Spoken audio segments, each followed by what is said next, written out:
Hello there, my very good friends. On today's wrestling news, good news for people who like wrestling / McDonald's crossovers. I'm going to tell you how WWE scrapped a major reunion months ago. We have the lowdown on AEW's recent technical issues. And news just in, Hulk Hogan is still full of it. I'm Adam Wilborn. I'm Brandon Bogle. And this is the news. All right, we're going to kick this one off. And it's, if you've ever wanted a wrestler named after a McDonald's menu item, if you've ever yearned for the ultimate crossover between the best restaurant in the world and the best sport in the world. Yes. Here it is. Drew McIntyre and Matt Riddle, they were a tag team on WWE television for a little bit prior to Drew properly leaning into the heel stuff and prior to that idiot Matt Riddle getting himself fired from the company. They were teaming around on television. They were never given a proper name or anything. They tossed some ideas around, but it never was a cemented thing.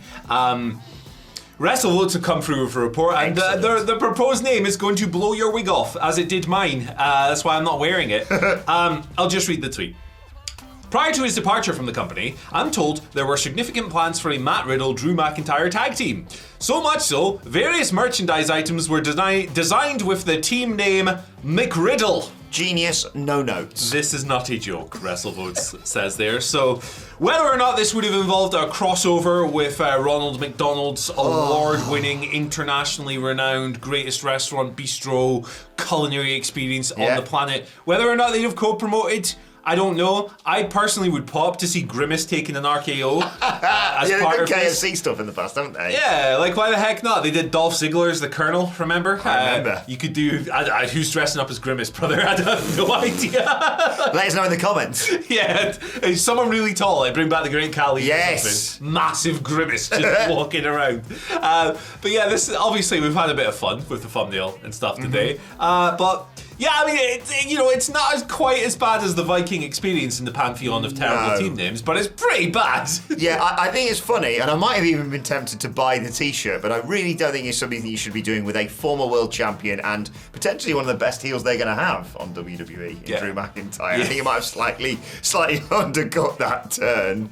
I mean, they could still do it. They've got the Mc part. They could have someone who keeps constantly getting chest injuries and call it the McRib. Very good. That's very good. Different company, but still. Or they could partner Drew McIntyre with, who's a crap wrestler? Ryback. Perfect, right? You have Drew McIntyre, Ryback, McShit.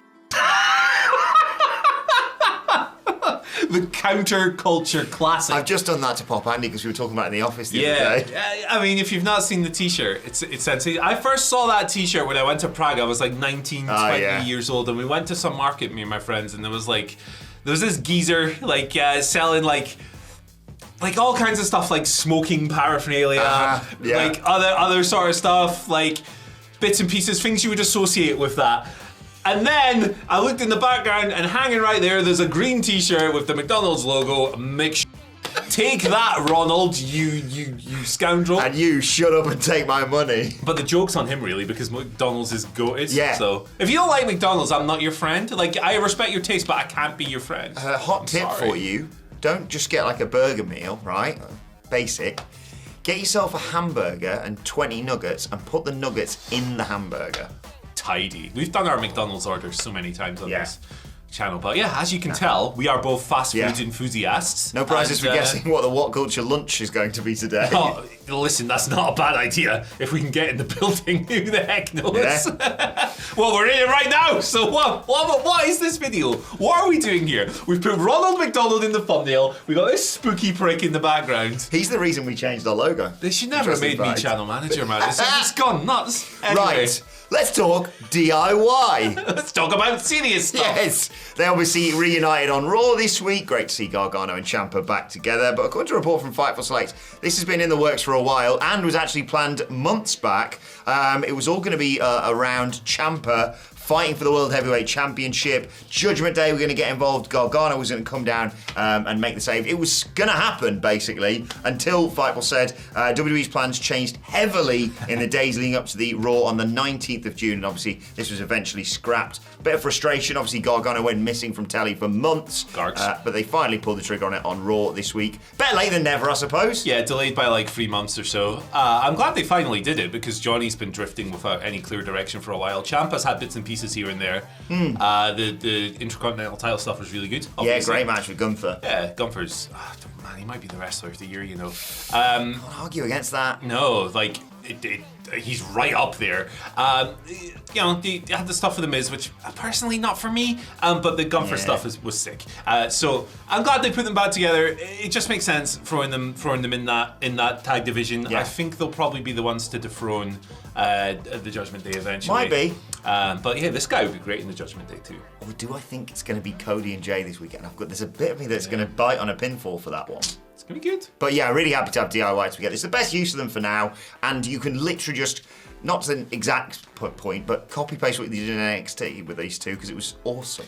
Yeah, just maybe not the one last final beat. Yeah. Maybe skip that. Yeah. Everything else fine. Yeah. They're fantastic wrestlers, and it's going to be better to establish them to the main roster audience, because let's be honest, it wasn't the pop I was hoping for a DIY reunion on Raw. No. But give it time, and their in-ring work will convince even the most casual of Raw viewers. Absolutely. Let's move over to AEW Dynamite, which has some technical issues this week. Yeah. Actually, watching it out, I'm not gonna lie, right? I thought it was quite funny, like, because we went to the Adam Cole, Roderick Strong, the pre-tape, wacky segments, and like the sound just died, and you could barely hear anything. You could sort of hit like the arena audio or something. It sounded like they were underwater, like they were communicating via fish. It was like, Adam. It was really weird. And then like 10 minutes later, it was like, okay, folks, that was rubbish, so we're gonna do it again. Good on them for doing it again. I'll say that. And they replayed it. So look, I thought it was quite funny on the night. Objectively, it's obviously not funny, but you know, it's also funny to see people who didn't have any issues, because it was on like TBS and stuff. Yeah, we'll get into it in a second. Yeah. But some people just watched it and were like, cool, funny segment, moving on. And then later on, Excalibur was like, right, let's see that again. And they're like, what? Why? Yeah. If you watched on Fight, you were probably very confused. Yeah. But Fightful Select, Dave Meltzer, there's some reports here. It wasn't AEW's fault, basically. When stuff like this happens, AEW immediately get crucified by people. It wasn't them. Dave, Wrestling Observer Radio, reporting first that it was the TBS feed, which also meant that it was reflected in Canada too, because the Canadian broadcast is the US feed, but with the TV network's assets on it and stuff. It didn't impact Fight viewers at all, as we know in the UK here. And then Fightful Select have come through, noting that on top of this stuff, so it was Warner's problem, TBS Warner, blah, blah, blah. Fightful Select noting as well that there was actually a big mistake in Dynamite's listings this weekend on Warner's behalf. I saw this on Twitter, Yeah. So this is understood to have caused significant problems with the viewership, which is why the rating kind of sucked this week, or looked like it sucked or whatever. One source within Warner called the situation inexcusable, sorry, it's the complete opposite, and said that they felt bad for Tony Khan. Were they listed at like 4 p.m. or something? Is that right? I don't know the specifics. I may have just made it up. I think I saw a tweet similar like that. Like, it was just like, what? I thought it's on in the middle of the afternoon. Or, for example, the other way around, you're skimming around at 8 o'clock or whatever time it's on in America, and you're like, oh, guess Dynamite's not on because it's not on the old TV guide. It would confuse you. It's noted here as well by Fightful that AEW were a bit frustrated by this because they get the blame for this stuff all the time, and this wasn't their fault. Same as last week with the TBS feed stuff as well. So they've had a couple of weeks where the network has dropped their ass a little bit. Unless someone is corrupting their feed, and this is storyline stuff. Mustafa Ali hacking, the Dynamite hacker. Gets him in there, I don't care. Yeah, there you go. I care about him being there, I don't care how he gets there, that's what I mean by that. Yeah. Right, I'm glad you're sitting down, Andy, for our final news story, because it's going to shock you to your core. Hulk Hogan, the guy who wrestled 400 days in a calendar year once, because of the time flying back from Japan and stuff. He's been talking bollocks. And he's been talking bollocks to one of the nicest guys in wrestling, the wonderful Chris Van Vliet. He was doing an interview with him. Shout out to Chris Van Vliet, go and watch all of his stuff. He's a very handsome man. Chris called him out for it. He's very talented. Yeah, he is. He's very good. Like, he did the same with like Meltzer when he had him. Like, he doesn't mess about. He has these big interviews, but he's not just, I'll just take whatever you say as verbatim. It's gospel, sorry. He's too good for this sport, man. Chris, he's great. I met him at a show, and I was like, oh my God. I was like, hi, Chris. And I was like, I'm Adam from WhatCulture. He was like, hi, I'm Chris Van Vliet. I was like, I know who you are, Chris Van Vliet. Do you know as well, like, Chris is like 40 or something? What? And he's like 3 or 4 years older than me. I look about 50 years older than He got him. in incredible shape before his 40th, didn't he, actually? Tell me about your lifestyle, Chris. I want to know how you reached that level, because I look like a dried kiwi fruit. And he's a new dad as well. Chris, let me know how it's going. Congratulations. We can catch up on it. Anyway, we'll put Chris Van Vliet over. We're not putting Hulk Hogan this story, over. and then remember I'm going to talk about Hulk Hogan. It's funny, to be fair. Do you know what? I'm going to read what he said rather than tell you in advance because I don't want to spoil it. Yeah. Shane had called me, that's Shane McMahon, and sent me a picture from Madison Square Garden. I guess they got in a Hall of Fame walk in there. Shane sent me a picture of him standing in front of my stuff and he goes, "Hey, old timer, you got one more left in you." I went, "Okay, what are you thinking?" He goes, "Well, I don't know if you had one more left in you or maybe a surrogate such as Nick Hogan." So we started talking. I said the only way I could do anything is if I was in the middle of the ring, you just came to me, because I can't run or hit the ropes. I've had a hard time walking distance, taking a bump. If I got up, I'd have to roll to my left. I can't roll to my right, so it'd be a stretch. But Nick was in Rikishi school for a couple of years. He was in there with Rusev and all those guys. I'd go out to California and watch him, and Nick had it figured out, but then he blew both of his shoulders out. That's not funny.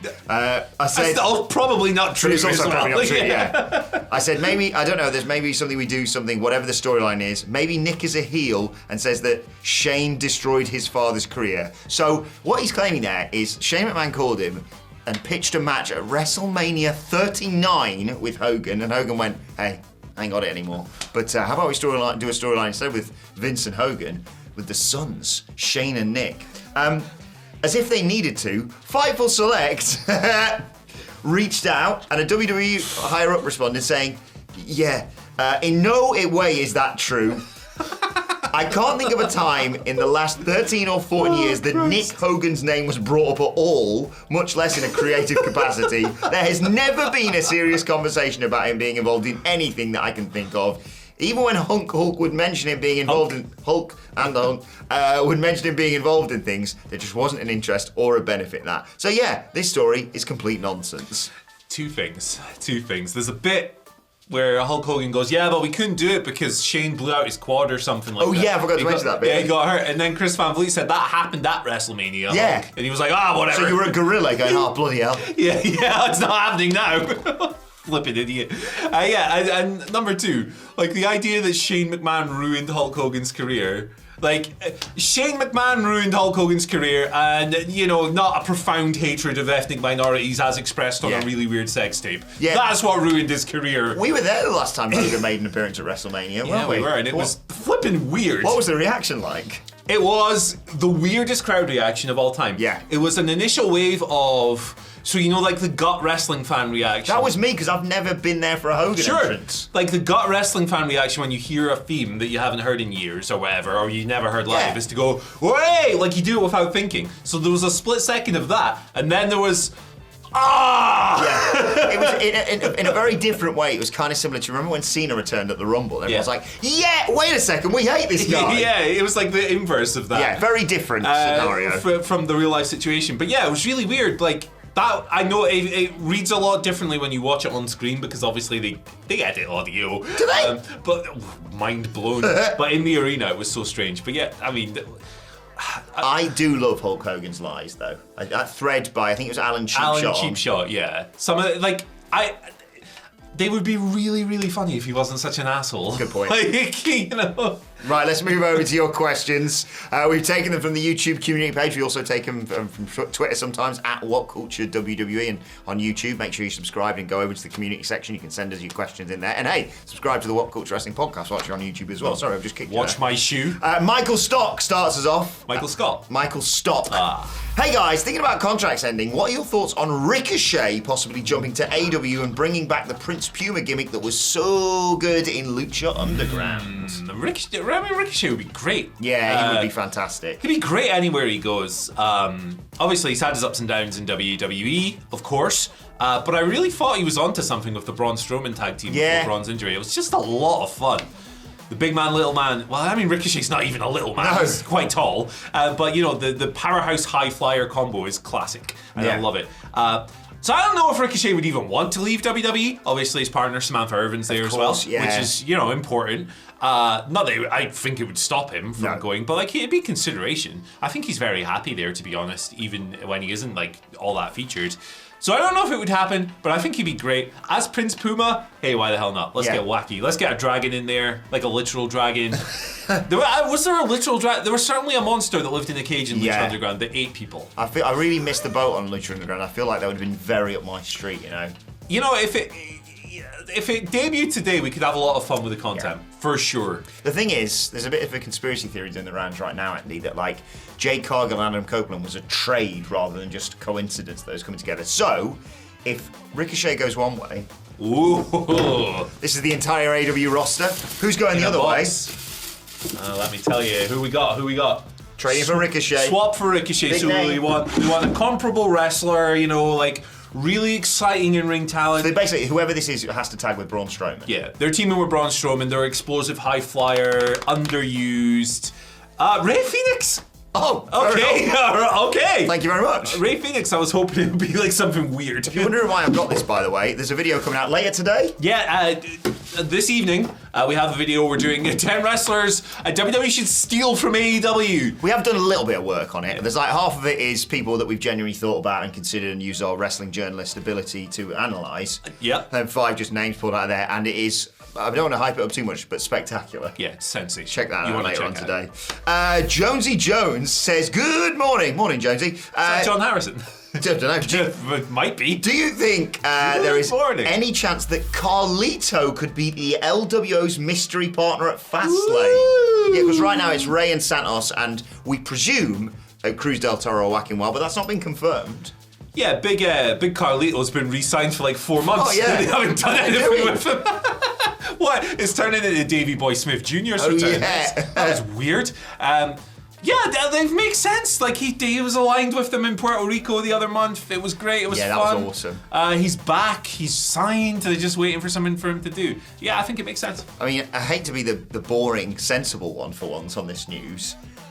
It's going to be, I was about to say Ray Phoenix then. It's going to be Dragon Lee. Of course. It's going to be Dragon Lee. They've already sort of set that up. He's literally wrestling Austin Theory tonight. I sense that maybe the Street Profits and Bobby Lashley team are going to kick the crap out of Whacking Wild and Cruz del Toro, and then they'll be like, oh no, who's going to be our third person? Wait, it's one of the best wrestlers WWE's got right now. It's not a bad sub, is it? Final question comes from Andrew McManus, who says, with Adam Copeland in AEW alongside Christian Cage and the Hardys, whoa! What do you guys think about Team 3D coming in for a one-off at a show like Forbidden Door so we can get that tag team triple threat one last time? You know what? I'm glad you didn't say TLC because that would be very cruel on those men and their bodies at this stage. I feel like Devon Dudley has been through a lot physically recently. Like last year, I'm pretty sure he had his back rebuilt pretty much. Yeah, pretty much. So I don't know if this is really feasible. But listen, this was like me when I was a teenager. Was this era of tag team wrestling. It was my favorite thing in the entire company. Edge and Christian were my favorite team. The Dudleys were like just beneath them. Like I always loved the Hardys' work, but I never connected with them on the same level as the other two teams. Mm-hmm. So this is my stuff. So like, look, if they did it, I would watch the hell out of it. Forbidden Door as well. I mean, that's so funny. That's so funny. The new Forbidden Door is Impact part-timers. Yeah, I think it's feasible considering how complimentary Bully Ray always is of AEW. Yeah, so, he loves it. That could happen. And like you say, A, what? And B, I'd quite like a decent run for Christian Cage and Adam Copeland in AEW. And I feel like this is a major risk if you do this. But there's a lot of people who had been suggesting this in our questions thread, so I thought we'd answer it. You know what? Let's book our own triple threat. Get the box. Yes! Get the box. I love it. This box has already paid for itself, and it used to have Joe Linton's boot in it. You can go first, because I picked the last one. So we're picking what, 3 tag teams? No, it's 3 wrestlers. Oh, 3 wrestlers, okay. Keep it simple. Okay, first wrestler in the match. Who you got? Angelo Parker. All right, cool. He's in. He's in the triple threat. Hold it for me, brother. Oh, that's the first one. I want to pick the first one. Yeah, mix it up a little bit. Bloody hand on. Angelo Parker versus... Is this a TLC match? Ortiz. Bloody hell. All right. Okay. I'll put him back in. And the final person completing the lineup of this triple threat is... 2 friends of the show so far. Yes. It's Timeless Tony Storm. Book it, Tony! Tony Storm. Have we interviewed Tony before? I feel like Miller must have chatted to her. Okay. If not, Tony, more than welcome on the channel, obviously. Tony Storm versus Angelo Parker versus Ortiz. And they all have to dress as Hardy's, Edge, and Christian. Yes! Hell yes. Make it Why happen. the heck not? Which one's dressing as like Los Conquistador in the gold? You know what? Tony, you got the actress. It's time to go. Bye. Bye. Check out this video.